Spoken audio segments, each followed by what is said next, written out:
Bonjour, salut, comment ça va? Bon, alors aujourd'hui, j'avais envie de faire une petite vidéo sur les expériences sociales, échanger un petit peu mon point de vue sur la question.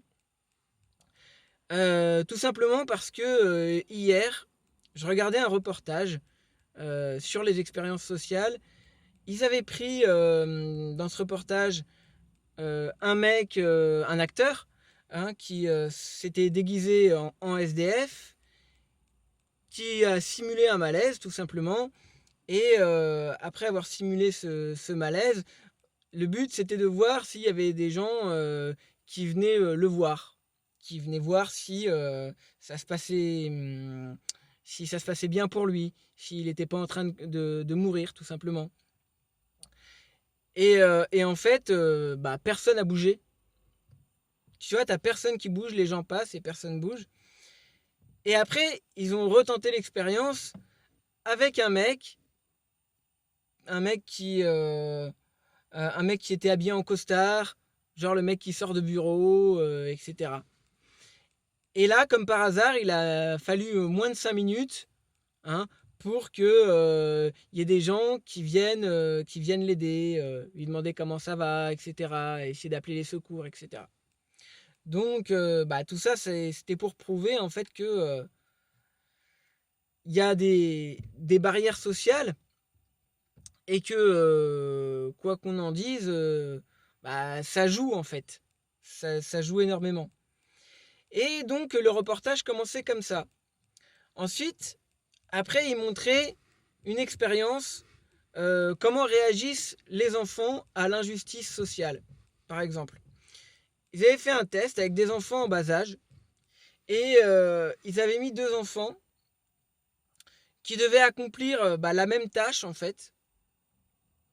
Et ils devaient collaborer ensemble afin d'obtenir une récompense. Alors ils avaient montré, ils devaient tirer chacun de leur côté pour faire avancer des espèces de boules. Et sous ces boules, il y avait des bonbons. Et sauf qu'il y avait un des deux enfants qui recevait plus de bonbons que l'autre. Et en fait, ils avaient observé que justement, les enfants, je parle vraiment des tout petits, et ben en fait, ils allaient donner le surplus, genre celui qui avait eu le plus de bonbons, il allait partager, il avait dit ouais mais toi c'est pas normal que on a fourni le même effort et moi j'ai reçu plus de bonbons que toi donc je vais te donner la différence. Moi j'ai trouvé ça très beau et touchant. Ça veut dire que bah, les enfants sont innocents et je pense qu'il faut préserver leur innocence aussi par rapport à ça le plus longtemps possible. Et ensuite, ce qui m'a aussi le plus touché, et ce qui m'a rappelé aussi des souvenirs de mon enfance, c'est de jouer une partie de Monopoly, mais en modifiant les règles. Chose que moi quand j'étais gamin, je m'amusais par exemple à modifier les règles du Monopoly avec mes cousins, etc., pour rendre la partie un peu plus intéressante, pour que ça soit un petit peu plus piquant. Voilà. Ça, c'est des expériences que moi j'avais, que moi j'avais déjà faites. Et donc en fait, donc il joue une partie de Monopoly. Et donc la personne qui anime dit voilà, vous Michel, vous êtes issu d'une grande famille, donc vous allez obtenir d'avance deux rues avec deux hôtels d'avance dès le départ de la partie. Ensuite, euh, vous recevez plus, ils vont recevoir plus à chaque tour. Euh, Ensuite, l'autre personne bah, qui va être un peu moins avantagée va partir justement avec moins de choses, moins d'argent au départ. Et en fait, ils font toute la distribution par rapport aux classes sociales. En fait, normalement, quand on joue au Monopoly, on a tous la même somme d'argent au départ. On départ tous à égalité quand on fait une partie de Monopoly.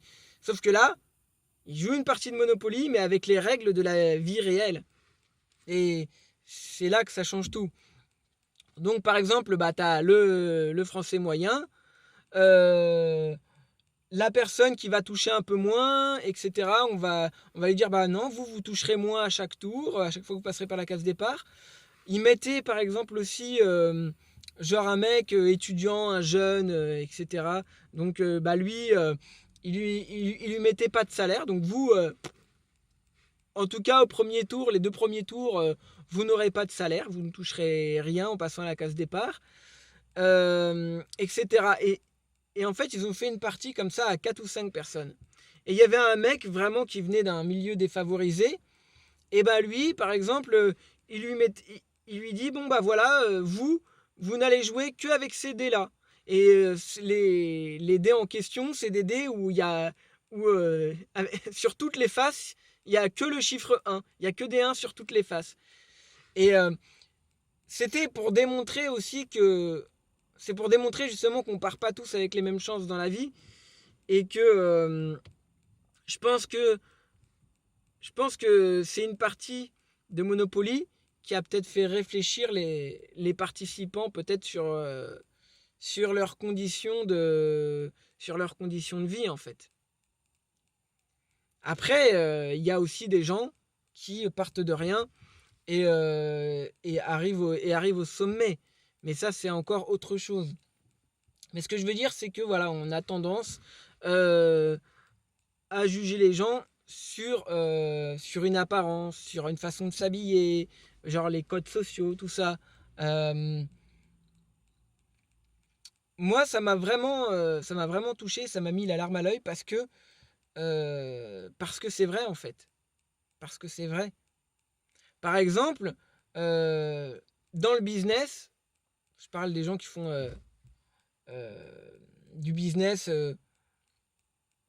qui veulent travailler avec les riches, etc.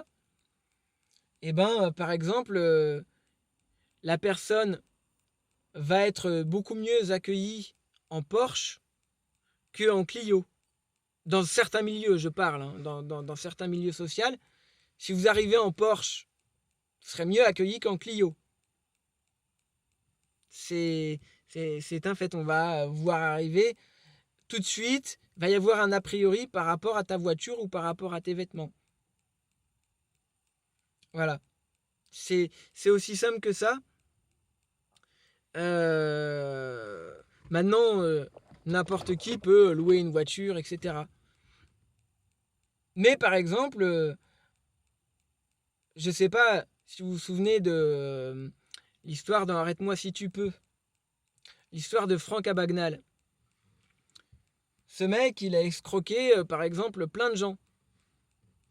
Pourquoi le mec, il a utilisé tous les codes de la société. Il arrivait à se faire passer pour... en fait, il arrivait à se fondre partout. Il arrivait à se faire passer pour un médecin, il arrivait à se faire passer pour un pilote d'avion, il arrivait à se faire passer pour euh, plein de corps de métier, en fait. Donc, euh, tout ça, en fait, faut voir l'humain avant tout. L'humain avant tout. Mais en tout cas, j'ai trouvé, en fait, que pour moi, c'était une très bonne expérience qu'ils ont fait là dans ce reportage. Et je tenais à partager mon point de vue. Voilà, moi je pense que il faut rester soi-même. Bon bah de temps en temps, bon bah on n'a pas le choix, il faut faire des petits efforts, etc. Euh, mais ça ne change pas une personne. Ça ne change pas une personne. C'est pas parce que tu as changé de chemise que d'un seul coup tu serais devenu quelqu'un de super ou inversement tu serais devenu quelqu'un de mauvais parce que te serais habillé en jogging, en basket. Non, non. Et c'est valable aussi sur la façon euh, la façon dont on est physiquement. Voilà. Parce que qu'est-ce qui va nous dire qu'est-ce qui est beau, qu'est-ce qui est moche? On va avoir la société qui va nous dire il faut être ceci ou il faut être cela, il faut être mince, il faut être en fait voilà, chacun a quelque chose à apporter. En fait, on a tous quelque chose à apporter dans cette société. Et je vois pas en quoi. C'est mon téléphone qui vient de biper. Mais voilà. Parce que si vous regardez quelqu'un, il arrive dans une grosse Mercedes. Ok, bien habillé, en costume et tout. Mais est-ce que vous savez si ce mec qui arrive en grosse Mercedes, est-ce que il a pas tout un tas de crédits derrière? Qu'est-ce qu'on en sait en fait? On sait pas. On sait pas ce qu'il y a derrière. C'est moi je me souviens de quand j'étais plus jeune, je voyais des gens, ils claquaient plein de thunes dans leur bagnole et ils avaient pas spécialement ils mettaient tout leur fric dans leur bagnole, mais dans leur frigo il y avait rien à manger quoi. C'est juste genre pour briller en société, dire j'ai ceci, j'ai cela voilà. Mais théoriquement enfin concrètement c'est comme si vous voyez le mec il fait une vidéo sur fait une vidéo sur internet et puis il montre des belles voitures, des belles maisons, etc. Et il va te dire ouais euh, qu'il a gagné plein d'argent, etc. Alors oui, il y en a, oui, c'est le cas, il y en a, ils ont gagné de l'argent. Mais il y en a aussi, ils ont peut-être loué la voiture ou la maison pour faire la vidéo, et derrière, le mec, il cravache comme un dingue pour rembourser les 15 crédits qu'il a à la banque, par exemple. C'est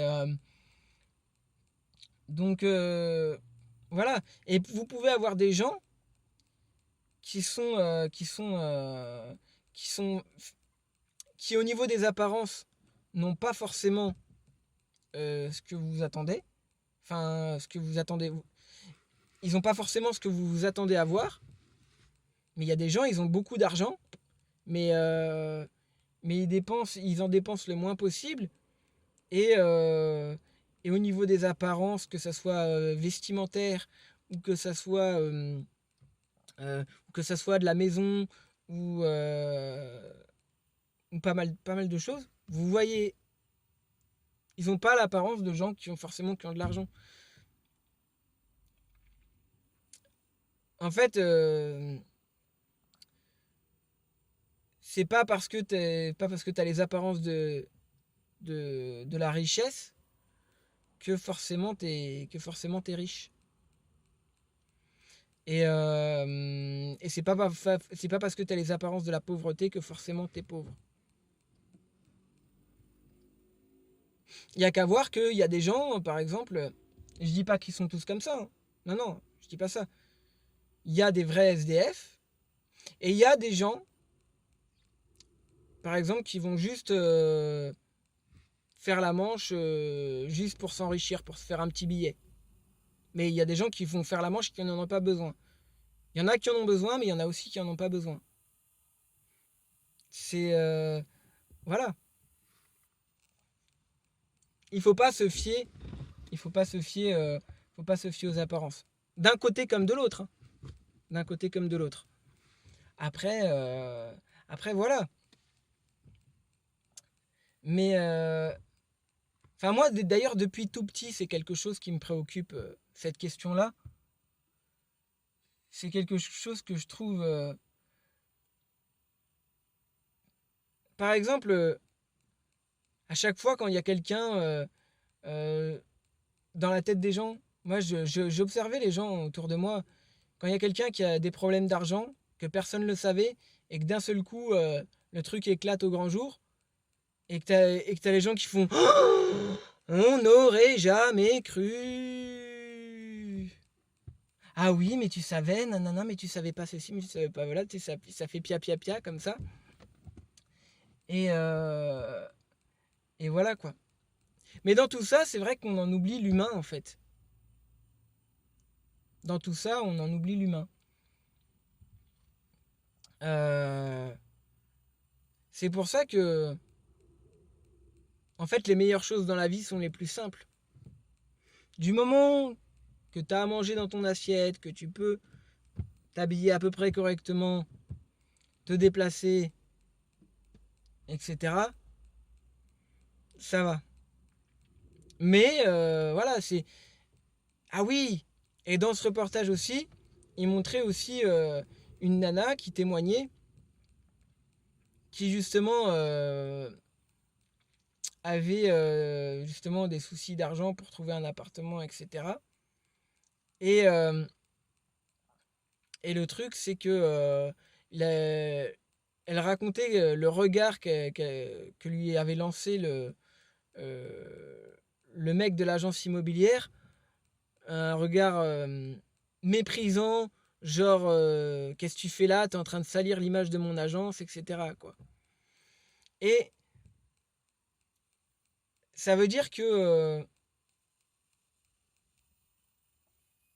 voilà quoi, on se dit oh ce gars-là ou cette nana-là, bah c'est quelqu'un à problème, ouais, on peut pas faire non, bah on va pas aider c'est une personne à problème, on va pas l'aider ou des trucs comme ça. Et voilà, c'est cette manie en fait, c'est dans la société, il y a une espèce de manie, c'est de coller des étiquettes. Ça veut dire que tu t'habilles d'une certaine manière, mais que ça soit en rapport avec l'argent ou non, les gens vont te coller une étiquette. Que ça soit par rapport à ta voiture, que ça soit par rapport à tes vêtements, que ça soit par rapport à... On va te dire que si tu t'habilles avec des blousons de cuir et on va dire que...